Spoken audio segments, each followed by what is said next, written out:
तो बच्चों आज हम लोग एक और न्यूमेरिकल के साथ आ गए हैं। और देखिए न्यूमेरिकल ये कितना बड़ा है और ये भी एनसीईआरटी का न्यूमेरिकल है। तो आपको क्या है, आपको घबराना नहीं है न्यूमेरिकल देख करके, क्योंकि घबराने से क्या होगा, आपके मार्क्स कट जाएंगे। ठीक है, तो परेशान नहीं होना है, स्टेप बाय स्टेप आपको चीजें सॉल्व करते चले जाना है। और जैसे आप सॉल्व करना शुरू करोगे ऑटोमेटिक चीजें आसान होती चली जाएंगी। ठीक है, तो अभी इसके जस्ट पहले वाले वीडियो में हमने एक न्यूमेरिकल करवाया था और वहां पे इथाइलिन ग्लाइकोल का यूज किया गया था। और उसमें कहीं ये चीज गिवन नहीं की थी कि हम इसमें इथाइलिन ग्लाइकोल डिसॉल्व करते हैं और क्या होता है इथाइलिन ग्लाइकोल। लेकिन इस न्यूमेरिकल में उसने साफ साफ क्या कहा है, an anti freeze solution is prepared from 222.6 gram of ethylene glycol and 200 gram of water. कह रहा है 200 ग्राम वाटर है जिसमें 222.6 ग्राम जो है हम क्या डाल रहे हैं, antifreeze that is ethylene glycol dissolve कर रहे हैं। तो पहले हम एक छोटा सा इसका रिप्रेजेंटेशन कर लेते हैं और हम आपको इसका थोड़ा सा कॉन्सेप्ट देंगे और इसका फाइनल आंसर आपको निकालना है। एक तरफ हम मोलैरिटी कैलकुलेट करेंगे और एक तरफ हम मोलैरिटी, क्योंकि दोनों बातें पूछी गई है। Calculate molarity of solution if the density is this, density दी गई और what will be molarity of the solution। तो प्रयास करेंगे कि दोनों चीजें एक साथ एक्सप्लेन हो जाए एक ही बोर्ड पे, क्योंकि क्वेश्चन बहुत बड़ा था तो पूरे बोर्ड पे आ गया है। लेकिन फिर भी चलो इनिशिएट करते हैं। पहले एक छोटा सा रिप्रेजेंटेशन कर लेते हैं। तो रिप्रेजेंटेशन में क्या है, इथाइलिन ग्लाइकोल हमारा जो है वो वाटर में डिसॉल्व किया गया है। ठीक, तो इथाइलिन ग्लाइकोल का यहाँ फॉर्मूला भी दिया गया है C2H4, जबकि हम लोग पिछले वीडियो में क्या लिखे थे C2H6O2। तो आप देखिए यहाँ से 2 हाइड्रोजन हो जाएंगे और 4 और 2 6 और ऑक्सीजन कितना हो जाएगा O2। तो वही हम अपना वाला लिख लेते हैं क्या, C2H6O2। ठीक है, ये इथाइलिन ग्लाइकोल है और जो किसमें डिसॉल्व किया गया है, वाटर में डिसॉल्व किया गया। अब चलिए बात आती है मास की। तो देखिए WB यानी कि मास ऑफ सॉल्यूट कितना दिया गया है, 222.6 ग्राम। ठीक, बहुत ध्यान से। और water WA mass of water कितना दिया गया है, 200 ग्राम। कितना दिया गया है, 200 ग्राम दिया गया। अब देखिए अब कह रहा है कि calculate molality of A solution. तो सबसे पहले हम क्या करेंगे, मोलैलिटी का फॉर्मूला लगा लेंगे। Molality is represented by small m। तो यहाँ पे स्पेस कम होने की वजह से मैं खाली स्मॉल m लिख रहा है, लेकिन जब आप बोर्ड पेपर में ये क्वेश्चन सॉल्व कर रहे होगे तो पूरा आप मोलैलिटी लिखोगे और ब्रैकेट में स्मॉल m लिखोगे। ठीक, तो मोलैलिटी इज इक्वल टू क्या होता है, number of moles of B component upon mass of solvent. बहुत ध्यान से, मास ऑफ सॉल्वेंट, और सॉल्वेंट का मास भी किसमें, इन केजी। इन केजी होना चाहिए, लेकिन हमारा मास ऑफ सॉल्वेंट मतलब वाटर का मास कितना दिया गया है, ग्राम में। यहाँ पे ग्राम में दिया गया है तो इस इक्वेशन को हम क्या ग्राम में यहाँ पे लिखेंगे और इसको 1000 से हम क्या कर देंगे, मल्टीप्लाई कर देंगे। अच्छा, मास ऑफ सॉल्वेंट तो हमारा गिवन है।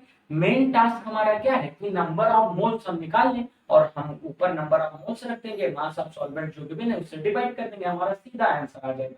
तो चलिए करते हैं। सबसे पहले हम नंबर ऑफ मोल्स निकालने के लिए फॉर्मूला लगाते हैं। तो NB बराबर number of moles of B बराबर क्या होता है, मास अपॉन मॉलिक्यूलर मास। तो मास भी किसका, B का मास और B का ही मॉलिक्यूलर मास। ठीक, तो मॉलिक्यूलर मास हम लोगों ने पिछले वीडियो में कैलकुलेट किए थे, इथाइलिन ग्लाइकोल का 62 आई थिंक आया था। फिर से कैलकुलेट कर लेते हैं। ठीक है, एक कार्बन का मास 12 होता है मल्टीप्लाइड बाई 2, एक हाइड्रोजन का मास 1 होता है मल्टीप्लाइड बाई 6 और एक ऑक्सीजन का मास 16 होता है मल्टीप्लाइड बाई 2। तो 12 टू 24 प्लस 6 प्लस 32, तो 24 6 30 30 60 2 65। देखिए 62 आ गया हमारा।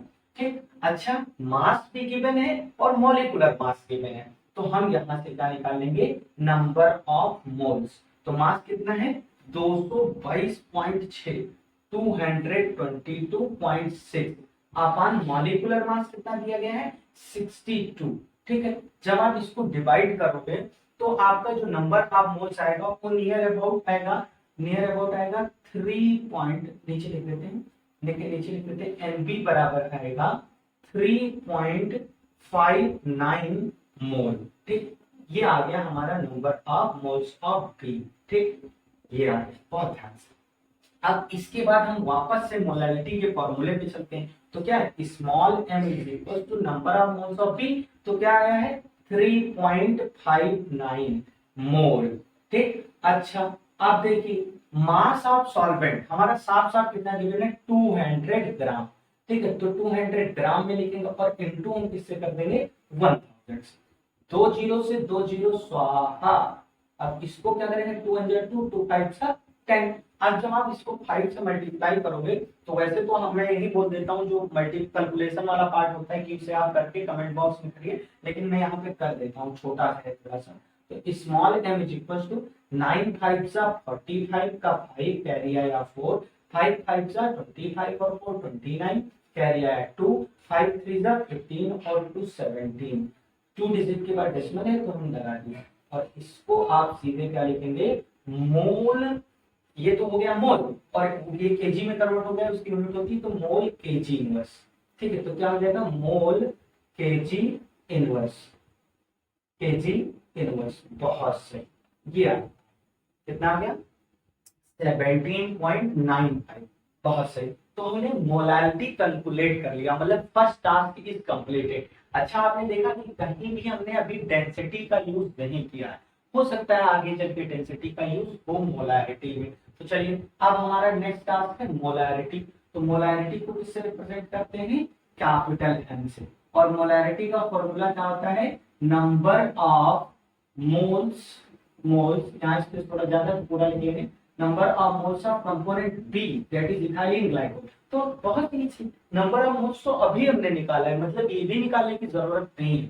और फिर आएगा वॉल्यूम ऑफ सॉल्यूशन, क्या आएगा वॉल्यूम ऑफ सॉल्यूशन।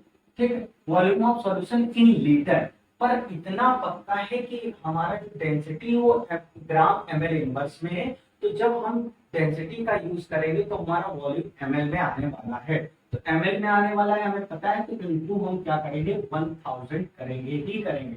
ठीक है, अब देखिए हमारा मेन टारगेट है सॉल्यूशन का वॉल्यूम निकालना, जबकि हमारा क्या है सॉल्यूट दिया गया है और सॉल्वेंट दिया गया है। तो सिंपल एक फार्मूला लगा देंगे, सॉल्यूशन बराबर सॉल्यूट प्लस सॉल्वेंट।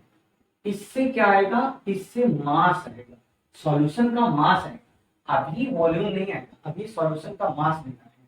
तो यहाँ पे क्या आ जाएगा सॉल्यूट का मास पहले लिखेंगे तो 222.6 222.6 प्लस 200। ठीक, तो जब आप इसको 0.0 कर 6 का 6 आ जाएगा, पॉइंट लगाएंगे 2 आ जाएगा, फिर 2 आ जाएगा और 2 2 4, 422.6। ये सॉल्यूशन का क्या आ रहा भाई, ये सॉल्यूशन का मास, मास ऑफ सॉल्यूशन ये आ गया। अब हम फॉर्मूला लगाएंगे, क्या होता है वॉल्यूम इज इक्वल टू होता है मास इज इक्वल टू क्या होता है volume into density. Mass is equal to होता है वॉल्यूम इनटू डेंसिटी। तो यहाँ से वॉल्यूम बराबर क्या हो जाएगा मास अपॉन डेंसिटी। तो मास ऑफ सॉल्यूशन कितना आया है 422.6 ग्राम, और यहाँ पे क्या है डेंसिटी कितनी दी गई 1.07 ग्राम ml इनवर्स। ग्राम से ग्राम कैंसिल, ml ऊपर जाएगा, यहाँ इनवर्स में ऊपर जाएगा ml में कन्वर्ट हो जाएगा, नॉर्मली पॉजिटिव, यहाँ माइनस होना ऊपर जाएगा प्लस होना। जब आप इसको डिवाइड करोगे तो आपको क्या मिल जाएगा वॉल्यूम, और वॉल्यूम ऑफ सॉल्यूशन जो निकल के आएगा, वॉल्यूम ऑफ सॉल्यूशन जो यहाँ से निकल करके आएगा वो क्या होगा ध्यान से 394.22 जब आप इसको डिवाइड करोगे तो आ जाएगा ml।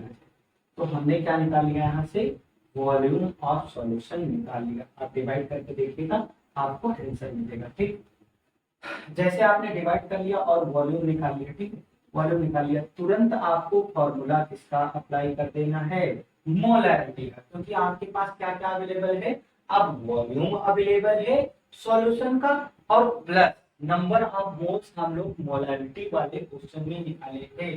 तो क्या हो जाएगा कैपिटल M बराबर नंबर ऑफ मोल्स पहले से कैरी हो जाएंगे, तो कितना है 3.5959 मोल, और ये आ गया आपका volume of solution that is 394.22 ml में है तो उसे लीटर में कन्वर्ट करेंगे इनटू 1000।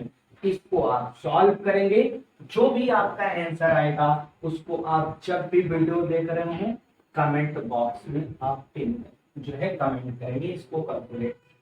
सो सो बच्चों आपने देखा कि कितना बड़ा न्यूमेरिकल था और हम लोग सिस्टमैटिक चले रिप्रेजेंटेशन करते हुए और finally we got answer. Okay, तो आपको क्या करना है, आपको सिस्टमैटिक चलना और पहले क्वेश्चन को बहुत अच्छे से रीड करके समझना है।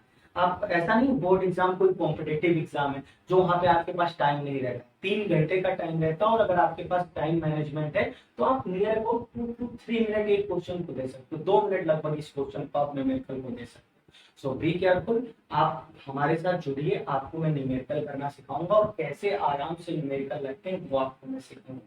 ठीक है, ज्यादा से ज्यादा वीडियो को शेयर करिए ताकि आपके दोस्तों को भी लाभ हो पाए और जो है लोगों तक हमारी बात पहुंचाई। एक छोटा सा शुरुआत किए, इनिशिएटिव लिए, तो आप जितना सपोर्ट करोगे उतना हम लोग ग्रो कर पाएंगे और उतना मेरा काम करने में मन लगेगा। बहुत बहुत धन्यवाद। आते हैं नेक्स्ट वीडियो में नए न्यूमेरिकल के साथ। Thank you.